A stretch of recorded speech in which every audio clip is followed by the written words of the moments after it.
At its core, the Compass project has the conceptual model of person-centered care, and actually is focused on the care managers, aiming to equip them with skills to better respond to actual labor market needs, specifically by improving their competencies to lead the change towards PCC approaches in their working environments, and providing guidance to European care managers on how to practically implement this model in their everyday work.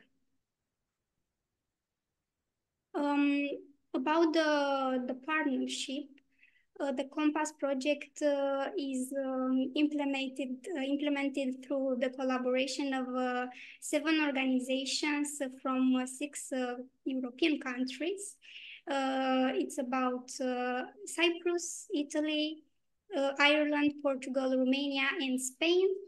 And we want also to mention that Compass project is founded by the European Union, European Commission, through the Erasmus Plus program.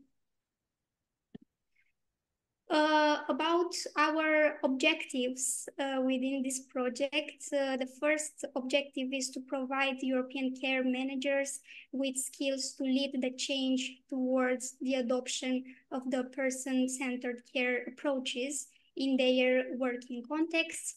And the second objective is to create for care managers a space and a methodology to support reflection, reflexivity, and learning from work-based experience, and also to offer networking opportunities with other professionals in the care field.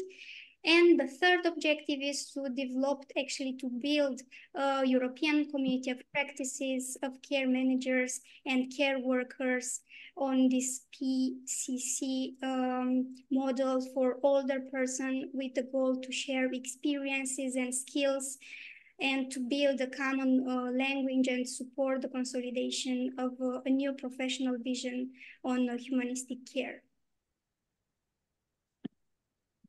Next is about our results. The partnership already developed and tested a training program addressed to care managers across Europe, and it's about a blended learning program. It is already piloted with success in all the partner countries. And the second result is running reflective groups based on the work discussion groups methodology. I think this is still in progress, this result. We are still piloting, we are still implementing this. And the third result is to build a digital community of practice for European care managers committed to improve the PCC practice.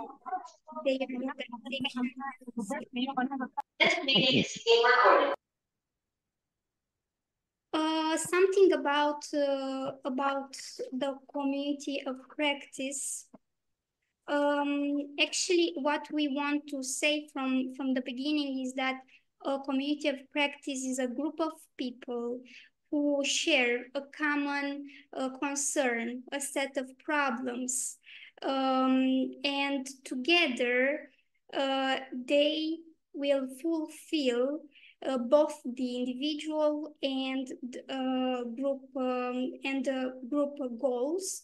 And the objective of this community of practice are to educate by collecting and sharing information related to questions and issues of practice, to support by organizing interactions and collaboration among members, to cultivate by assisting groups to start and sustain their learning, to encourage by promoting the work of members through discussion and sharing, and in the end to integrate by encouraging all the members to use their new knowledge for real change in their own work. Okay, and now it's time to talk about another initiative. Our colleague Elena will say more about this initiative. It was a very successful initiative. Elena? Yes, thank you, Sorina. Thank you. So good morning, everyone. I'm happy to be here with you today. It will be very interesting to talk a little bit about the Tenderness for Life project, which, in case you're wondering why we are presenting it today, it was, let's say, the foundation of the Compass project. In 2018, we started this initiative, considering the fact that we are dealing with a more aging population, and that means that we have an increased demand for the services of elderly care workers, and they need to have the proper skills to address these challenging needs. And the idea was that many care workers who hold lower qualifications may lack also the basic skills, and they enter this profession due to recalibration or reconversion of their professional job. And that resulted in a turnover and absenteeism rates among care workers, both in nursing homes, but also in home care. So the project started by proposing this solution of using a humanistic approach in delivering services to elderly people. And it was seen as a strategic solution to address these challenges. Then we have worked together with the partners who are also in the Compass project to deliver a set of resources. It was a 30-month process of working together, producing different tools and testing them before releasing all these instruments to the larger public to be used. In terms of resources, we have created a new job profile and a list of competencies mandatory for providing a humanistic care. And in order to support workers to assess what are their learning needs, we developed this online self-assessment tool so they would better understand what they need to improve in their competencies. What we targeted was autonomy, quality of life, compassionate care, respecting the dignity of a person, privacy, e-health, because the topic was also to introduce ICT in the care system. And then we are talking about communication and collaboration. And that's very important because it leads us to the Compass initiative, because in the Tenderness for Life, we were addressing the care workers. While in Compass, we are looking more to care managers because we understood that there is a need to introduce the person-centered approach also in the management sector. And then we continued with a multimedia training course, which has both audio and video materials. They are available in several languages on the project website. And right after I finish this brief presentation, I will put the links in the chat so you can all have access to it and maybe go a bit through the contents, through these modules. And we also produced a good practice guide about how to apply a humanistic approach to care services. As I was mentioning, it was not enough just to produce all these results, but we also went through a piloting or testing process, and we managed to do it with 55 learners in all the partner countries. And only afterwards, we made everything accessible for free for other organizations and care centers who wants to empower their workers in delivering a more humanistic care to their recipients. In terms of impact and sustainability, we have reached almost 700 stakeholders. It was people from different sectors of care, but also people from policy area and from the training, from vocational and educational training sector. And the impact was that we reached to have a better prepared elderly care workers able and skilled to deliver care services to older adults and thus promoting their quality of life and, of course, dignity. So this was the foundation for going further and building on top of the Tenderness for Life results, the Compass project for which we are here today.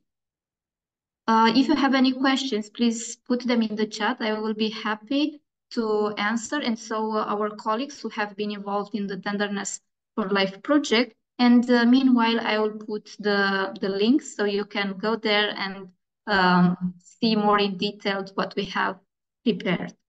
Thank you, Sorina.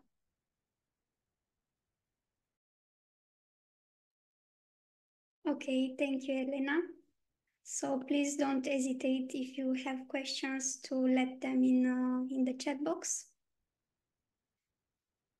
Now we will have a brief overview of the context in applying this PCC model in our partner countries, and also to see the main challenges of a care manager. And I think those who will start are our partners from Italy. So I think, Yes. Justy, you have the floor. Yeah, thank you, Serena, and all the Romanian team for the very interesting introduction. Hello to everyone, I'm Giusy Trogu, and I'm here on behalf of Anziani e Non Solo. We are an Italian NGO active in promotion of innovativeness and upskilling of care practitioners and care provision. When we talk about the person-centered care model in relation to the Italian context, we can say that recently this kind of approach have been further recognized as very relevant and important for the provision of qualitative care.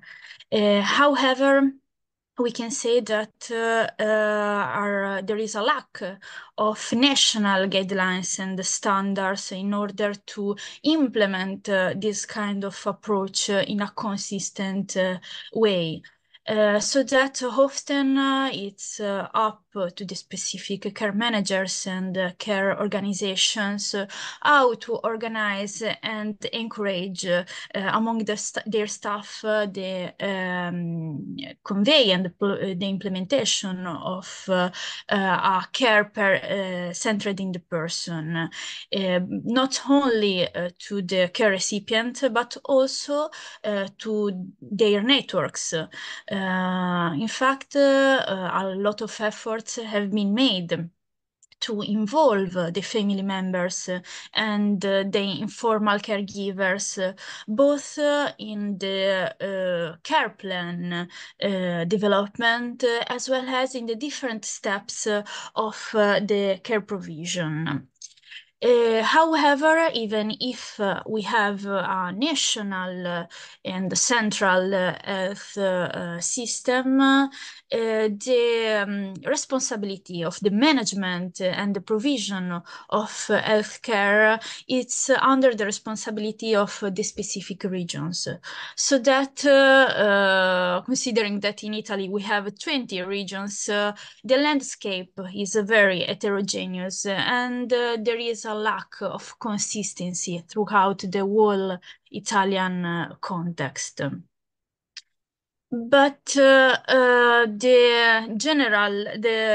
national and general barriers is not the only one. So that if we move to the micro situation of the specific organization, if we can move to the next slide. Thank you. We can identify further challenges that often impact in the care managing. One of these is the focus, the very frequent focus on the task rather than on the person, as well as on the care routine. This kind of situation unfortunately leave a very small space to the improvement and the cultivation of the relationship with the persons. And is further exacerbated to the care time that is often considered inadequate. And this result in high level of anxiety and stress among the care practitioners and among also of the care environment. Moreover, another challenge is the frequent reorganization of services and staff due to the frequent turnover that at the moment have been identified in the Italian context, as well as that sometimes are the staff have been considered poorly qualified to provide a person-centered care approach. And this is a very pity because we can consider that has been recognized the importance of this kind of approach, but we need to further work to concretely implement this kind of relevant model. Thank you.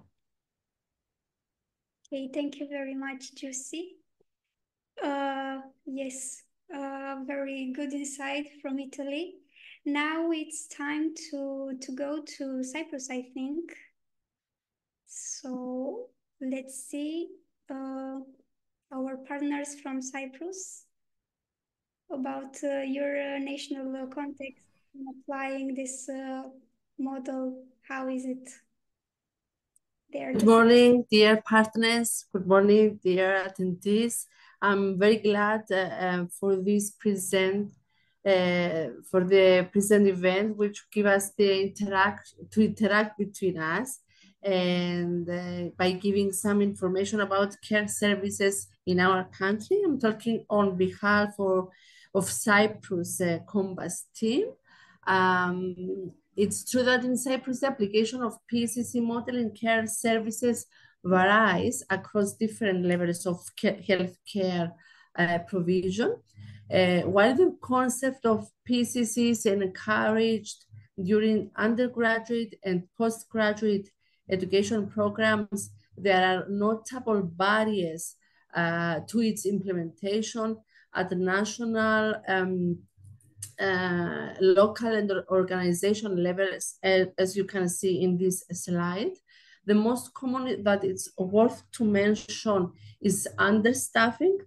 Nursing homes and small hospital and organization often face challenges related to understaffing, which can hinder the provision of PCC. It's evidence-based that the limited staffing numbers may lead to rushed interaction with patients and inadequate attention to individual needs. And furthermore, the ineffective communication. It's true that poor communication between healthcare professionals can impede the delivery of PCC care. When communication channels are not optimized, there is a risk of fragmented care delivery and the lack of coordination among team members, compromising the quality of care provided to patients. Now, regarding the supporting factors implementing the PCC model in Cyprus, we have to say that Cyprus encourages the incorporation of PCC in principles into healthcare education programs, as I mentioned before, at both undergraduate and postgraduate levels. This investment in education helps to instill a patient-centered mindset among future healthcare professionals, laying the groundwork for the adoption of PCC practices in clinical settings.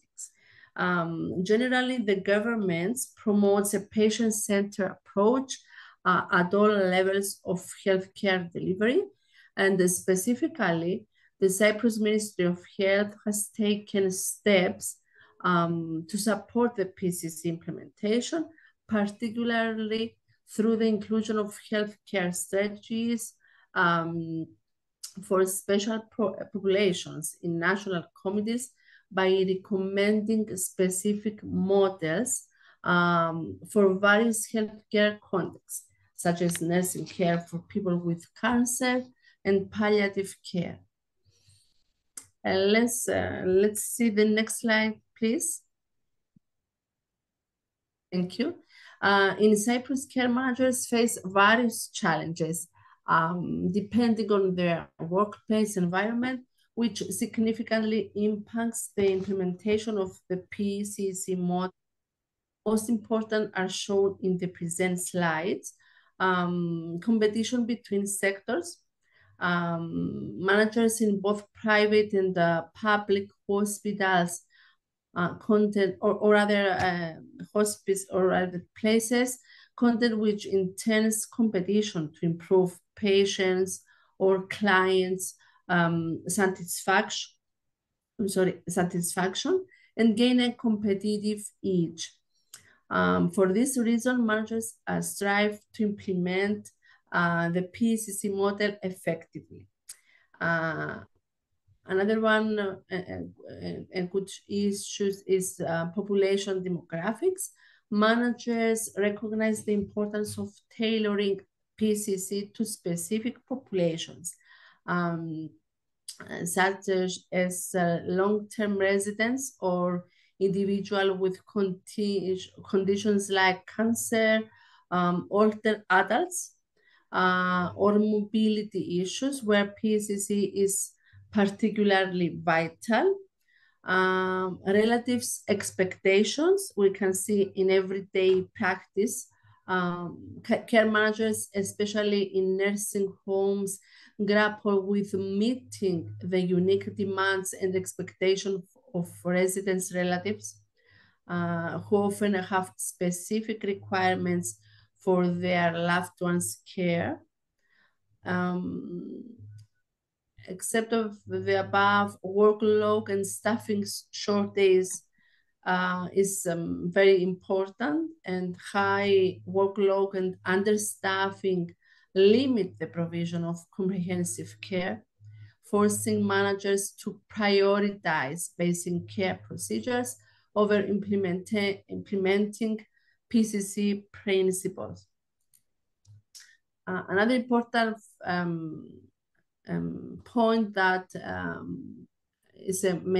we can say that it's a challenge for care manager is staff education and diversity. Organization feature varying levels of staff education, with hospital typically employing trained nurses, while nursing homes may have caregivers with minimal educational backgrounds or none.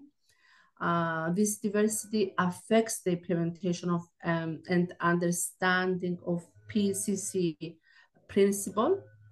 And the last one is the interprofessional relationships.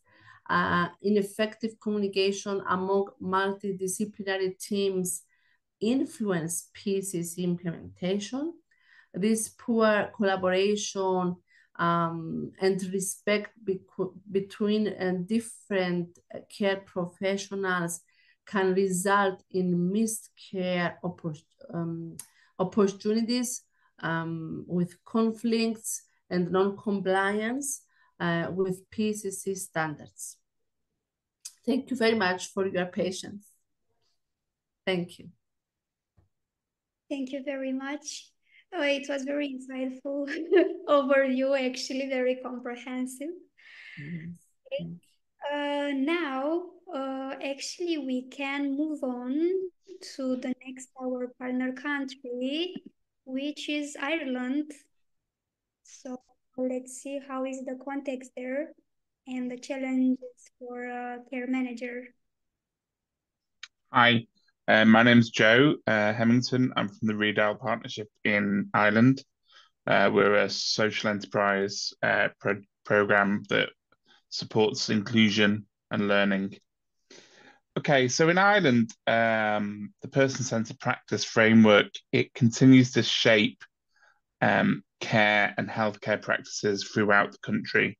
There's been a real sort of move to try and move away from the medical model in Ireland and move to the person-centered practice framework and to shape and design healthcare systems and services which are based around the person-centered practice framework.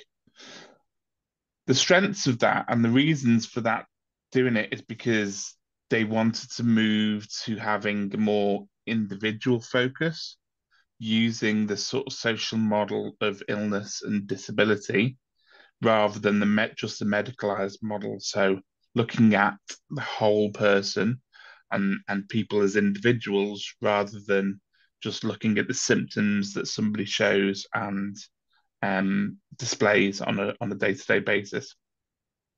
And the idea really is to build on normalization, build independence within people, help people to stay in the community for as long as possible, with the benefit really on the public sector of not having an over-reliance on public services, on hospitals, which of course are very expensive. So the ideas were the reasons for doing the person-centered care are twofold, really. There's a political aspect and an economic aspect, and obviously there is the moral and the humanistic aspect as well. It's about helping people take control and choice over their healthcare as well, and helping people to make those positive choices and real changes. However, obviously that comes at a cost. There's had to be a big change, both in terms of mindset and also practice in terms of how we do that. And so implementation challenges, consistency, understanding the benefits of it. So in terms of monitoring and evaluation, I think that's really important, and certainly on a journey of trying to prove, I suppose, or certain evidence that person-centered planning and person-centered care is the way forward. And just on a day-to-day basis, I guess it also can take more time to be more person-centered. Just move on, please.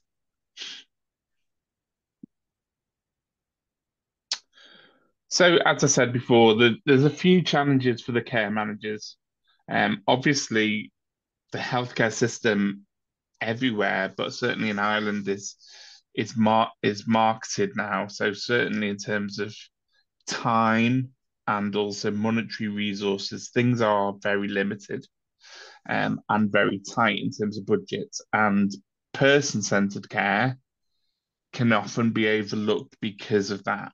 And so there's a real sort of battle, I think, within knowing that person-centered care and the person-centered framework is absolutely the right thing to do, both in the short and long term, and both for the individual and the system. However, in terms of when actually you're doing it on a day-to-day basis and battling with budgets, staff time, and staff resources, that can often be a challenge. Safety of care, I think that is a challenge for certainly helping people to have independence and choice. Some care managers have sort of reported and suggested that actually helping people to become independent and be and have choice over their care and how it's done and when it is done can often be a real challenge in terms of actually keeping people safe. It's more so for those care managers who are more risk averse, perhaps, and for those institutions which are a bit more risk averse, it's often a bit challenging to help ask people, support older people to go out into the community and do stuff. rather than just be in the home.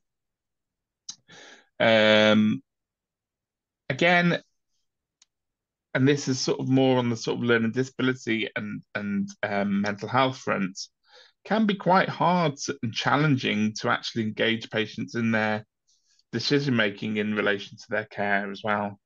It can be quite confrontational sometimes, and there can be occasions when the patient's views are at odds with the institutional or what the evidence is telling the healthcare professionals what needs to happen.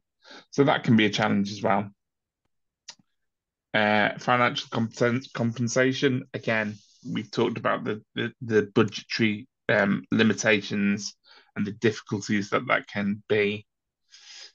And I think overall, what I would say is there's a real attitudinal move to move towards person-centered care and the person-centered framework, but that needs to be followed up with a real change in practice and a real change in the landscape. So starting with the training of nurses, GPs, healthcare professionals, in order for it to become sustainable and in order for it to become an everyday thing that isn't actually a new thing or something to be sort of seen as innovative, but actually it just becomes the normal.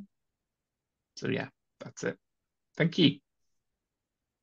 Thank you so much. It was very interesting to see how is the situation in Ireland about this PCC model. Now it's time to have a look at the context in Portugal. Yes, in Portugal. So Jessica, you have the floor. Thank you, Sarina. Good morning to all the participants, and thank you for joining us for our first session. I'm very happy to be here with you today. Before the context in Portugal, I would just like to introduce myself. My name is Jessica Carvalho. I am a gerontologist, and I'm here to represent Aproximar from Portugal, the organization that is part of this Compass partnership. Aproximar is an organization of social innovation labs, which operates and works in 4 different areas: education, employability, criminal justice, and aging. In addition to the projects developed in the area of aging, it was already cooperate in projects dedicated to the area of care, such as previously mentioned, the Tenders for Life. The paradigm of care has changed over the last few years, and we can call it humanized care or person-centered care. Here, the real focus of care is on the person. Within the projects, we have the opportunity to take part in the field of care. We have realized that the development of the knowledge and the exchange of experience should be unanimous among all the professionals in care institutions and not just for care workers. And Compass demonstrates exactly this. So, about the person-centered care in Portugal, the context, barriers, and supportive factors. In Portugal, we can have 2 types of different care institutions. We can have social institutions such residence for older people or health institutions like palliative care institutions. Regardless of the type of care, in the recent years, the institutions have adopted humanized care and or person-centered care. So care is no longer centered on meeting the basic needs, but on promoting successful aging, well-being, and quality of life. And we have some supportive factors that are protect the Portugal institutions to adopt the person-centered care within the framework of human rights and humanization of care. We can read that in the National Program for the Health of Older People and the Action Plan for Active and Healthy Aging. And in the last year, in November 2023, was published a decree which defines the organization, operation, and installation conditions that residential structures for older people must comply with. And this new legislation values the older adult as the protagonist and the center of the intervention. highlight the basic principles such as self-determination and the active involvement of the other adults in everything that concerns them with the institutions.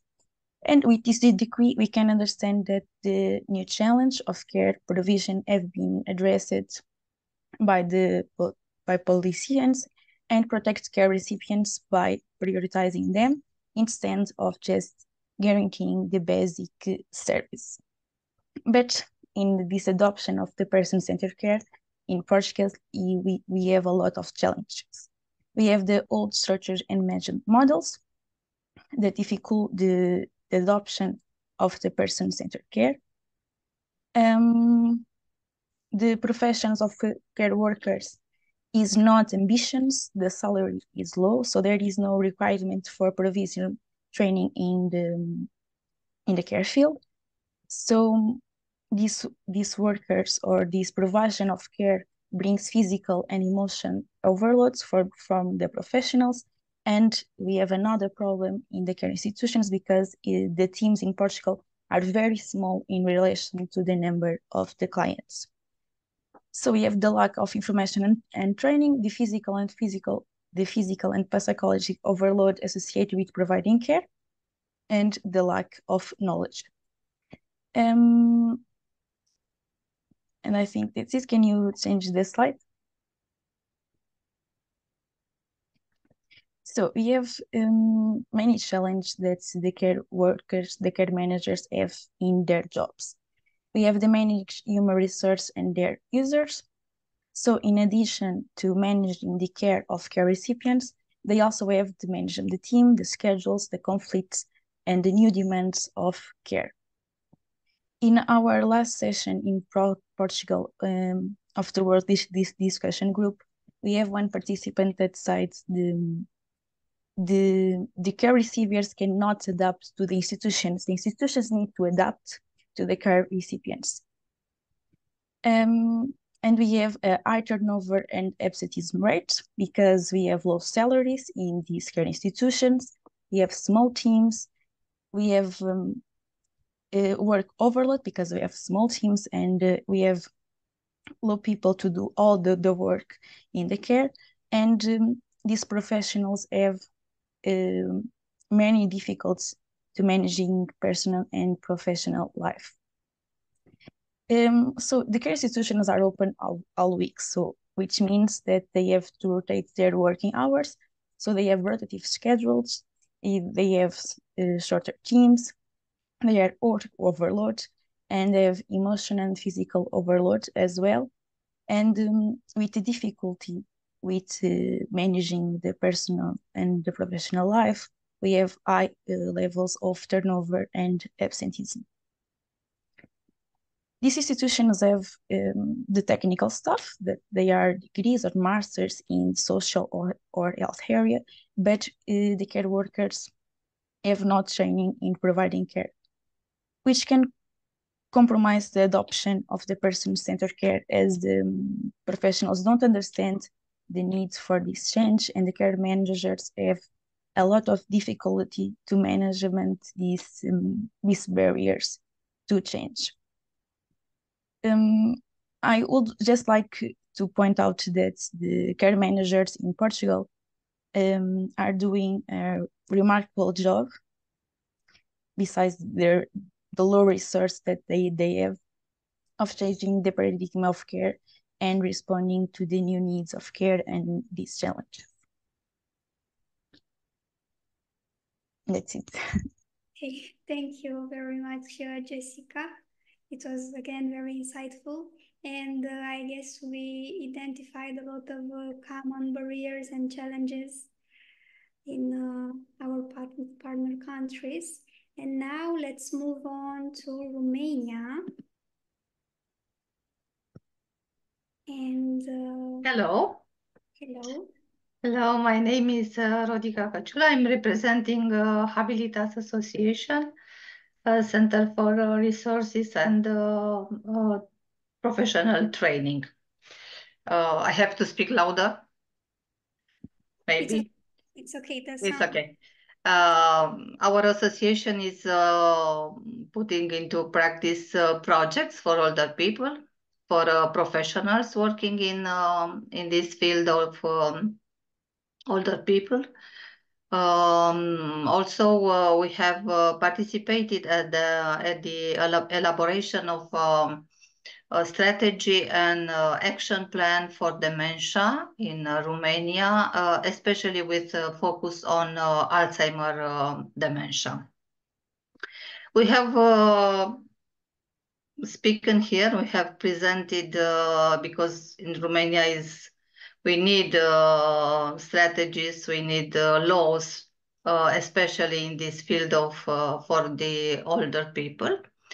We have presented the national strategy regarding the long-term care and active aging for the period 2023-2030, which has the vision to ensure that all older people from here can live in dignity and maintain their quality of life, autonomy, and the possibility of choice, where they will be they choose to the place where will be care. The public administration authorities must guarantee the provision of care services by long-term care for older people as a measure of social assistance. And in Romania, in the catalog for the jobs, there is no specific position for a care manager. So there is not a job description. It's in general, it's taken over by the head of the center, or in some cases by the chief medical assistant, where there is one person in the institution or in home care services. We can pass. As main challenges, we have identified a lot of needs, if I can say, for the care managers. In Romania, we have a lack of specialized staff. We don't have a lot of specialized staff working in these institutions or centers for older people. And generally, the staff like to work with children or teenagers. There is more motivational, probably. There is a lack of strategy in the initial and continuous training of the staff, and of course, non-existent almost offer of training in this field of caring for the older people. We are not saying more about people with dementia, where is probably non-existent offer for the training.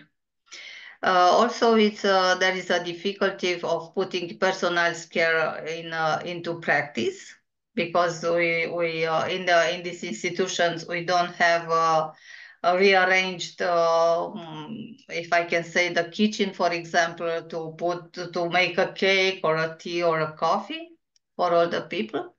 All is very put in an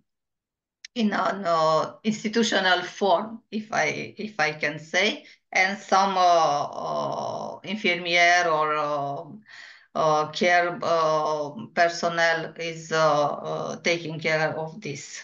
Not the older people, they cannot do this. Sometimes they do not have yards, for example, near the institutions. They cannot go outside the institutions, and they don't have the personnel to accompany the person. Also, we have a poor integration between the health and social sectors, this being an important factor for the development of coherent policies and interventions in the field of older care and active aging.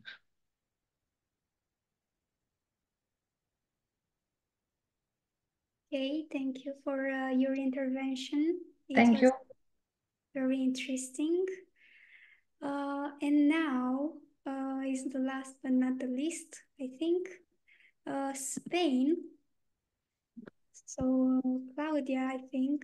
Yeah, it's me. Thank you, Serena.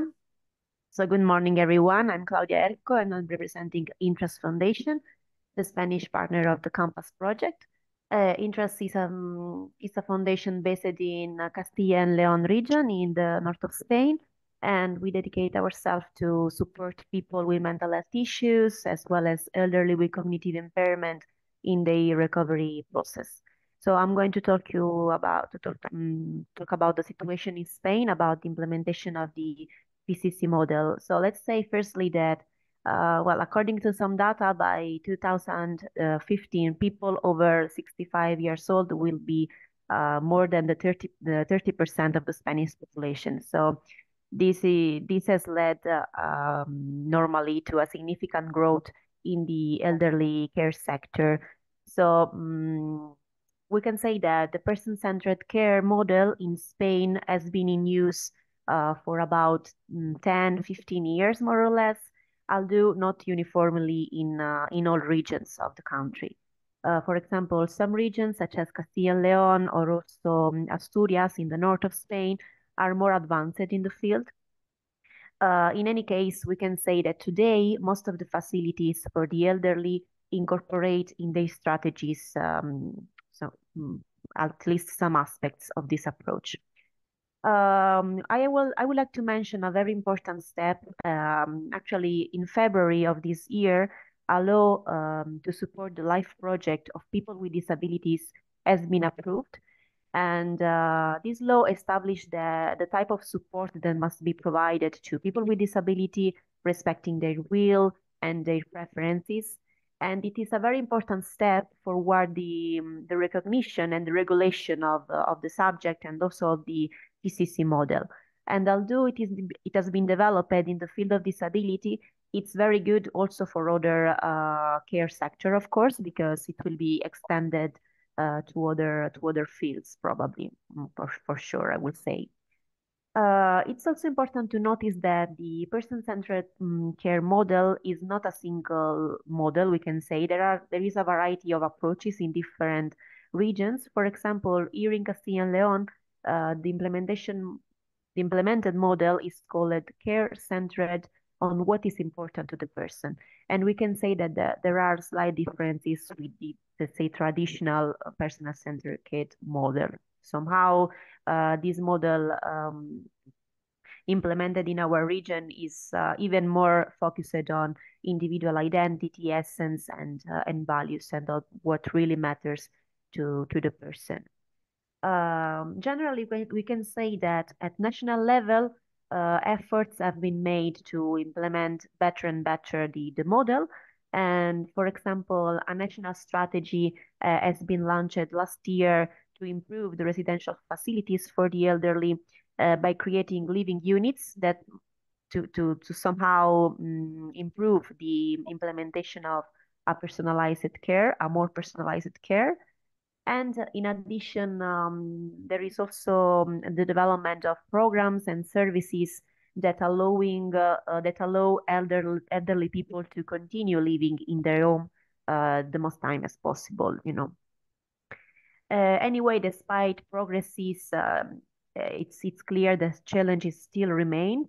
For example, we can mention that there is still a need to change the culture around physical and pharmacological restraint that is still in use, unfortunately. But efforts have been made to create restraint-free facilities across the country. Can you move on to the next slide, please? So let's see which are the main challenges for the care managers. Well, some of the needed changes are primarily structural. So they have to do with the redesign of physical space to create better environment. And as I told you, there are investments going on to do this. Anyway, care managers have the key role to guide their teams in adapting to these changes. In addition, I will mention that another challenge can be how to drive teams to support the active participation of elderly people in community life, and also how to encourage their involvement in decision-making processes. Another challenge that has been also highlighted by other partners is related with the heavy workload of care workers that results in lack of time and can also result in high level of stress that can somehow hinder the implementation of the model. And last but not least, there is still a need for training care workers and also for care managers to stay updated and to improve those skills that are necessary to meet the changing standard of care quality. So this is more or less the context in our country. Thank you. Thank you too. Thank you very much. So now we have a very comprehensive overview on our national context, on our national realities, and the main challenges that are the most, let's say, important for a care manager to face. And now it's time to know about your needs and your expectation from this digital community of practices. But now we have to go back to Ioana, I think, in order to Thank you, Sorina. Thank you. Yes, so I have put in the chat a link to a Padlet where you can share with us what would be your expectations for the upcoming session, what are the needs. Furthermore, if you are from a different country than those that were presented so far, please share with us maybe your challenges or what your country is dealing with in terms of needs or challenges. And you can get in touch. I've put before the website link. I can share it with you afterwards. And either way, we are also going to send you a follow-up email after the session ends. And you are more than welcome to send us an email or get in touch with us by any means that you find suited to share your thoughts and your opinions or the challenges that you are dealing with in your own context. So I think right now we can move on to this activity. You can click the link or scan this QR code, and we are just going to give you some time to write your thoughts there. And afterwards, we can go through them a little bit, and we are going to try and do our best to integrate or try to touch upon those expectations that you have with us. So please feel free to share your expectations.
If anyone is interested to share their expectations directly, that's also an option. So please feel free to contribute like this as well if it's easier for you and you can't necessarily type. So that's another option.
So far, we have some inputs here for the expectations and needs. I think we can still let people to fill in. There are still some participants typing. Sure, Then we can go.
Okay, I think we can start going through some of them. Okay, let's see. In terms of expectations, we have increased the awareness among the professionals and community in general by speaking to the professionals and community about the awareness. Okay, to know more about the care institutions from different countries, to learn from best practices on how other care providers implement it. Yes, I think this one is also asked before. Share with other colleagues their experiences for person-centered care. Learn how to look for good networking. Very good one. A practical and interactive guide.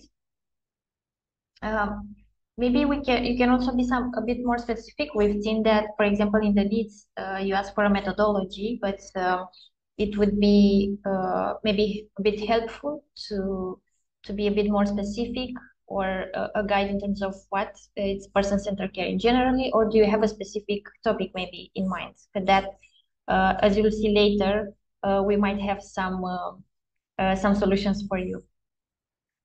Learn from an expert, also best practices, increase the awareness. The meaning of renew. I'm not sure I understand what renew is. Maybe the person who wrote this can expand a bit and describe it for us, or if someone else knows, then they can share.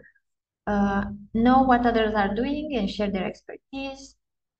Co-manage services with elderly people, improve knowledge and skills for effective and patient-centered focused leadership, improve the relations between family carer, elderly, and professional carers, to see how person-centered care is implemented in practice, okay? Make real changes in people's lives, learn good practices from other countries or centers and how to implement them. What ways can you implement the ideas? Who do we have to convince? What do we need, etc.? Share experience and strategies. Again, increase awareness and good practices. Yes, I think one of the best ways to learn is from someone who's already gone through it, and their actions have become a good practice indeed. And in terms of need, learning, okay, and education, so knowledge, how to manage the change in adoption of person-centered care, strategies to implement person-centered care in an engaging and sustainable way, practical tools to be used in clinical practice, visual learning, increase the skills and knowledge regarding person-centered care, time to learn, teach the new methodology, an attractive and interactive way of learning, based needs about health, introduction in social area, how to deal with everyday challenges in care settings, the structure for a methodology, and confidence in the work carried out. Okay, well, thank you very much for all your contributions. As I said before, we'll do our best to present you with best practices or other resources and try to satisfy as much of the needs as we can.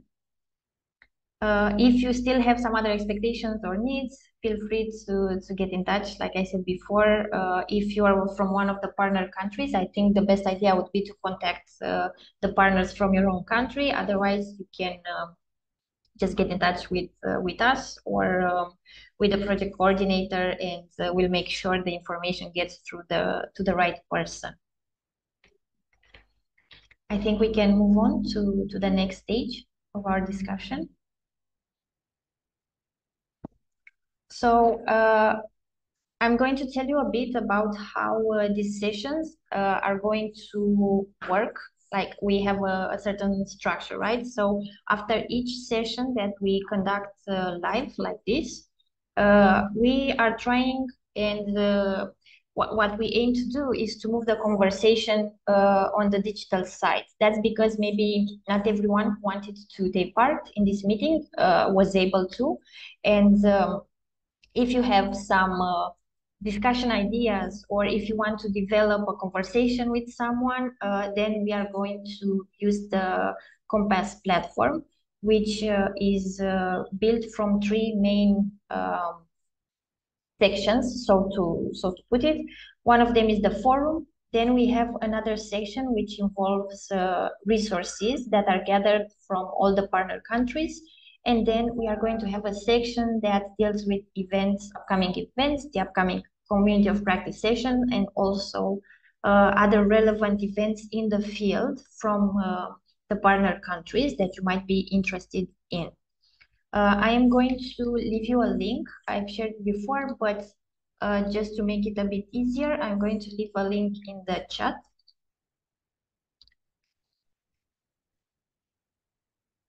Okay. And I'm going to share with you, walk you through a bit through the forum and the resources so you get a better idea of what that's about. Sorina, maybe you can give me access to share my screen, or you can stop sharing yours.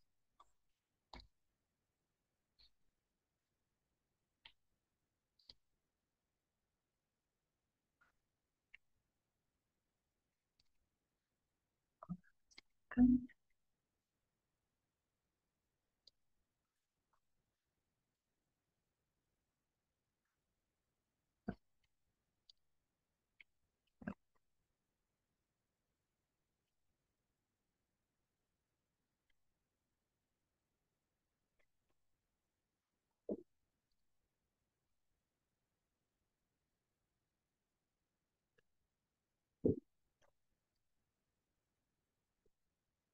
Can everyone see?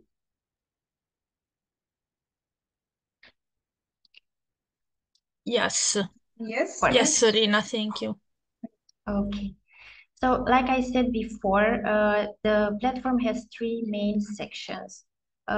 Just as a heads up, if you want to gain access to the resources and to be able to communicate on the forum, you will have to create an account.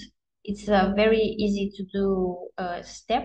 If you encounter any problems, again, you can write to us, but it's a very intuitive process. You will just have to leave an email, a name, and set up a password.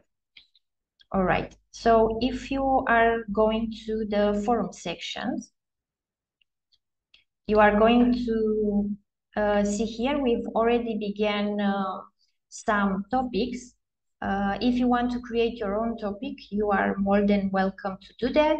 So after you've logged in, you just go here at the upper right corner and you see this button which says add topic. And then you click on it and you can write here your topic title and insert your text. What we encourage you to do, for example, is to start a discussion, because this is what we are trying to do, right? So let's say maybe from your needs and expectations.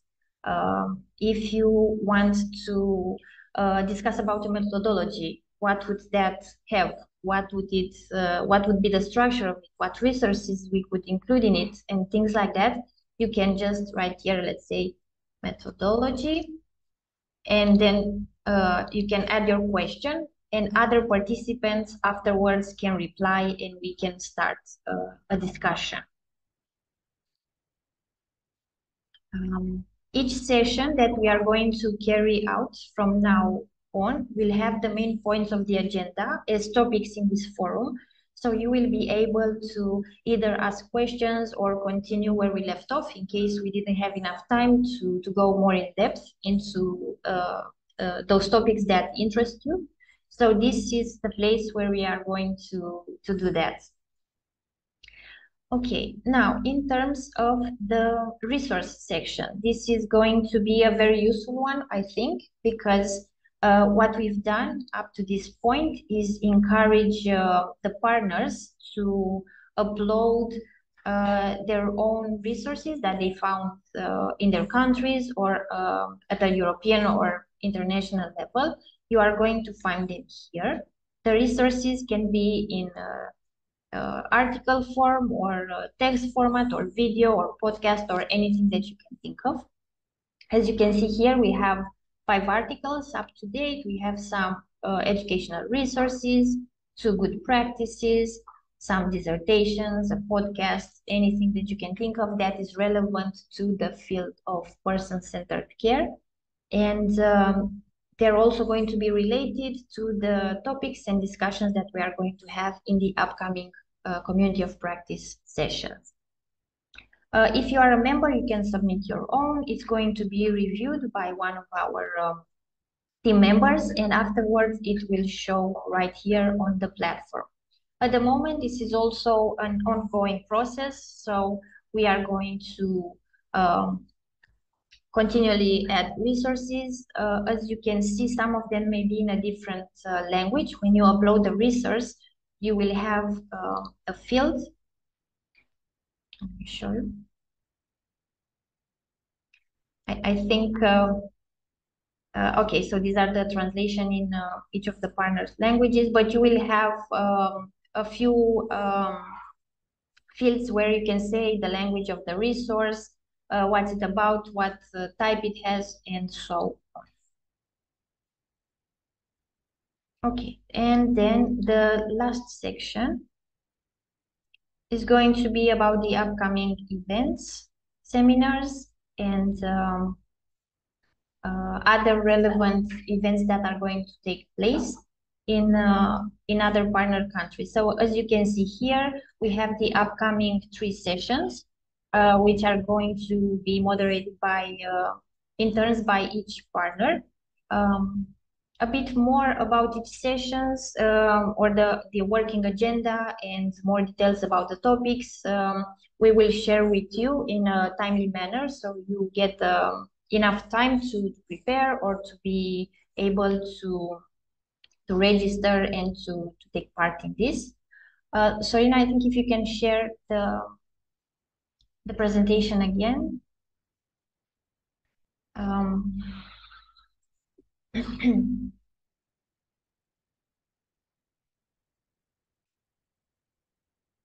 It's just the upcoming sessions that we are going to have. So the next one is going to take place in May on the 14th. It's going to start at 3 Central European time.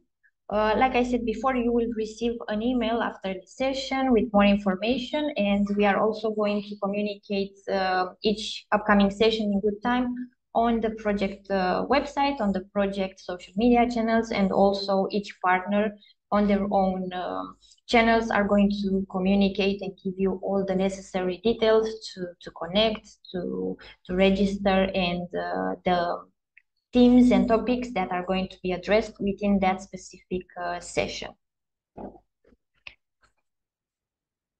Okay, thank you. As a closing thought, we would really like to hear from you. What do you think about this first session?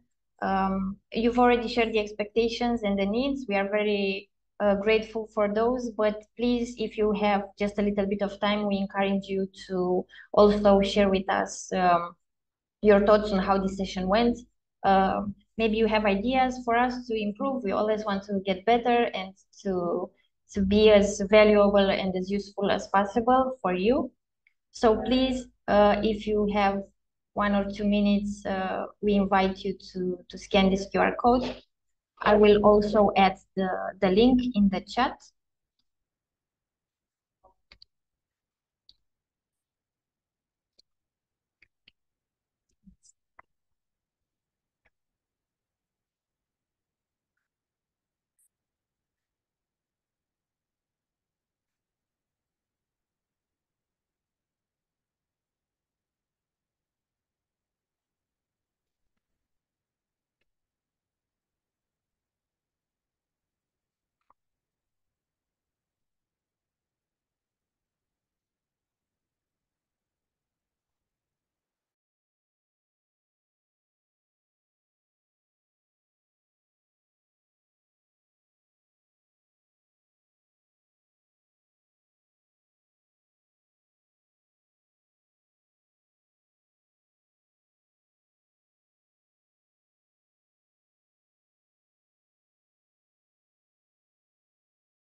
Okay, so we have a question from our partner from Habilitas. If the participants can share some experiences or some best practices from their own experience maybe, or from their own countries, we would be very happy to receive them as well. As a closing thought, I would like to thank you all very much for your participation and for all your ideas. I would like to thank the partners for sharing with us information about the person-centered care system in their own countries. And I would like to encourage you to register to our upcoming sessions. We are going to have in some of the sessions at least some experts in the field. I think you will gain some valuable insights from them as well. You can pick their mind, you can ask them questions. And again, please also share your thoughts and ideas on the forum. We are looking forward to hear your opinions and your talks and to exchange knowledge and good practices. So yes, thank you all very much. Thank you for joining us today. Thank you very much, Sorina. Thank you very much. Thank you very much. Have a nice day. Thank you. Thank you to all of you.